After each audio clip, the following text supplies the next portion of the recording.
ये लीजिए। अस्सलामु अलैकुम वरहमतुल्लाहि वबरकातुहू। सबसे पहले तो मैं अली जनाब महेश चौगले साहब और अली जनाब रईस कासम शेख साहब, उनको बहुत बहुत बधाई देता हूँ कि अल्लाह ताला ने आपको फ़तह हासिल की, आप जीत गए। दूसरी चीज़, मैं आप लोगों को बड़ी बड़ी ज़िम्मेदारी दे रहा हूँ, क्योंकि मैं जीत कर जाता तो मैं 2 काम करने वाला था। नंबर 1, भिवंडी शहर को मैंने जो प्लान दिया है, आज 10 साल से हर सियासतदानों के पास जाता हूँ, लेकिन लोग हल्के में लेते हैं।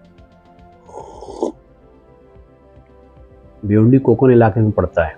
जिस तरीके से सऊदी अरब में तेल निकला, वो नेचुरल रिसोर्सेज था, उसको बेचकर अरब बहुत खुशहाल हो गया। इतना पैसा उनके पास है, किसी की ज़रूरत नहीं है। ऐसी भिवंडी शहर कोकन इलाके में पड़ता है। कोकन इलाके में कम से कम 150 पहाड़ियाँ हैं। 150 पहाड़ियों पर आप मेरे प्लान को वहाँ तक पहुँचाएँ, असेंबली तक, दोनों मिलकर। प्लान ये है कि हमें फ्रांस से पावर बिजली पैदा करने वाला पंखा वहाँ से ख़रीद कर लाना है और पहाड़ी पर लगाना है। और उससे जो बिजली पैदा होगी, इतनी ज़्यादा बिजली पैदा होगी कि हमारे पास बिजली खरीदने के लिए भी ना ग्राहक मौजूद है। भिवंडी से लेकर बम्बई तक, भिवंडी से लेकर पूना तक, भिवंडी से लेकर नासिक तक, भिवंडी से लेकर पालघर तक कम से कम 15 करोड़ की आबादी है। हम 15 करोड़ लोगों को सस्ता बिजली बेचकर भिवंडी शहर के लिए लाइफ टाइम के लिए पावर फ्री, नलपट्टी फ्री, घरपट्टी फ्री, और जो पैसा बचेगा ना तो एजुकेशन भी फ्री हो जाएगा, मेडिकल फ्री। तो हमारे पास इतनी सलाहियत है, बस खाली आप लोग जो है ना, दोनों आदमी इस प्लान पर मेहनत कीजिए, क्योंकि ये इतनी जल्दी इतना आसान काम नहीं है। MLA बनकर वहाँ जाना, प्लान को पास करवाना, ये बहुत मुश्किल काम होता है। इस एक काम को आप करेंगे इंशाअल्लाह ताला, तो आप हमेशा हमेशा के लिए इस शहर के MLA रह सकते हैं। कोई आपके सामने जीतेगा नहीं, और मैं आप दोनों का शुभचिंतक बन जाऊंगा, क्योंकि मुझे भिवंडी शहर की चिंता है। सारी छोटी मोटी बहुत सारी चिंताओं को करने की बजाय एक बड़ा काम कर दीजिए, नंबर 1। नंबर 2, मुलाहिजा फरमाइए। पण सरकार बनता मी एवढंच सांगेन की आता जेवढे मस्जिदीचे वर बोंगे आहेत त्यांनी आतापासूनच काढायला सुरुवात करावी। बोंग्यांचे आता 5-5 हे नखरे आम्ही सहन करणार नाही। 23 पर्यंत तुमची टाइम लिमिट आहे। 23च्या नंतर आम्ही काय 5-10 बोंगे महाराष्ट्रात वाजायला जास्त देणार नाही। आमच्या महाराष्ट्रात फतवा चालला नाही, भगवाच चालला।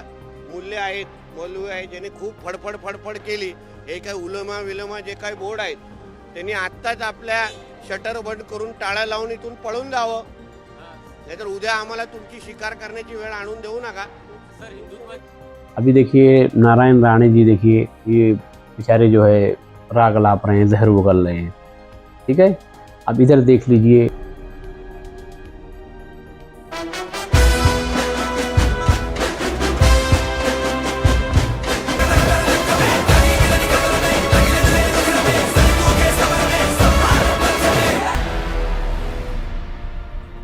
ये दूसरी क्लिप है। इसके अंदर देखिए रईस भाई आपको जो है मंदिरों के अंदर पहुंचाया जा रहा है, ठीक है। तो आप लोगों का दोनों का इखलाकी फ़र्ज़ है। महेश चौगले साहब को बताने की ज़रूरत नहीं है, बहुत होशियार आदमी, बहुत ही ब्रिलियंट आदमी है। मैंने पूरा शहर कल दिन घूमकर खंगाला। जिस तरीके से रईस कासम शेख ने घर घर घुस कर लोगों की मदद की, 5 साल के अंदर लोगों की परेशानियों को समझा, यहाँ तक के लोन दिए, कर्जे दिए, उनको पैर पे खड़ा किया। उससे ज़्यादा बढ़कर महेश चौगले ने मुसलमानों को दरमियान मुसलमानों की मदद की है। जब कहीं जाकर मुसलमानों ने उनको वोट दिया, परवाह नहीं किया फतवे की। और विलास के इलाके से भी जो वोट मिले ना, वहाँ भी जाकर मैंने पता किया, लोग बदजन थे, लोग नाराज़ थे, और महेश चौगले साहब ने उन लोगों की भी काफ़ी मदद की है। तो इसलिए महेश चौगले साहब की और रईस भाई की फ़िलहाल बुराई न करके मैं ख़ास तौर से रईस भाई से ये कहूँगा कि आप इन विचारों को बड़े प्यार से, आप उन MLAs के बीच में रहते हैं, ये काम चालू करें। आप उनको गीता बतावें। गीता में लिखा है एक अल्लाह एक ईश्वर की पूजा करो। गीता में लिखा है मूर्ति पूजा मत करो, मूर्ति पूजा हराम है। गीता में लिखा वैद पढ़ो, और वैद बहुत लंबी वैद है। और मुसलमानों से भी कहो कि हमारे कलमे में ये भी लिखा है कि हम ईमान लाते हैं एक अल्लाह एक ईश्वर पर, हम ईमान लाते हैं कुरान शरीफ पर, और साथ में ये लिखा है कि हम ईमान लाते हैं बीते हुए अवतारों पर, बीते हुए पैगंबरों पर और बीती हुई आसमानी किताबों पर। ये मुसलमानों को भी नहीं मालूम है, उनको भी नहीं मालूम, ये भी बतावें। और दूसरी चीज़, मूर्तियाँ मंदिर में होना ही नहीं चाहिए, मस्जिदों पर भोंगे लगने ही नहीं चाहिए। इबादत का जो मामला होता है, एक अल्लाह एक ईश्वर से जब आदमी ध्यान मगन होता है तो उसको किसी यंत्र की ज़रूरत नहीं होती है। और सबसे बड़ी चीज़, मूर्तियाँ हटाकर पूरी दुनिया के लोगों को, संस्कृत में ये जो है हमारे हिंदू समाज के लोगों की किताबों में लिखा है मक्केश्वर, मक्का को मक्केश्वर कहते हैं, हजर अस्वद को शंकर का पिंड कहते हैं। तो आप मूर्तियां हटाकर आपको मक्केश्वर की तरफ ऐसे ध्यान मगन हो के एक अल्लाह एक ईश्वर को याद करना है। आपको मूर्तियां हटानी है, आपको मंदिरों के अंदर क्या करना है, आपका मंदिर में, मंदिर का जो मुंह है ना उस तरफ होना चाहिए जहाँ पर मक्का है, काबा है। अरब में जो काबा है ना उसको मक्केश्वर कहते हैं। और उसके अंदर हजर अस्वद जो है ना शंकर का पिंड है, उसको बोसा देने को कहा है, उसको सजदा करने को नहीं कहा है।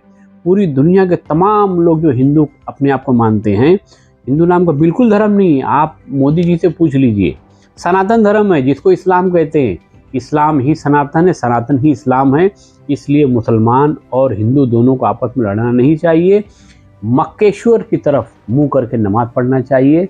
जो मूर्तियां रखी हैं उनका आदर करना चाहिए, इज्जत करनी चाहिए, क्योंकि उन लोगों ने हमें जहन्नम के मार्ग से हटाकर जन्नत के मार्ग पे लाने वाला बनाया।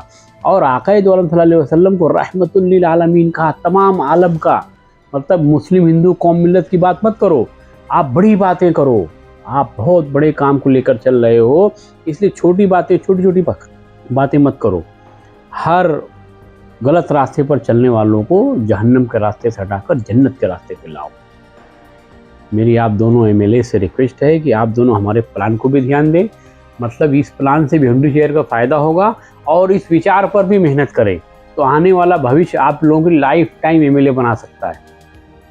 अल्हम्दुलिल्लाह रब्बिल आलमीन।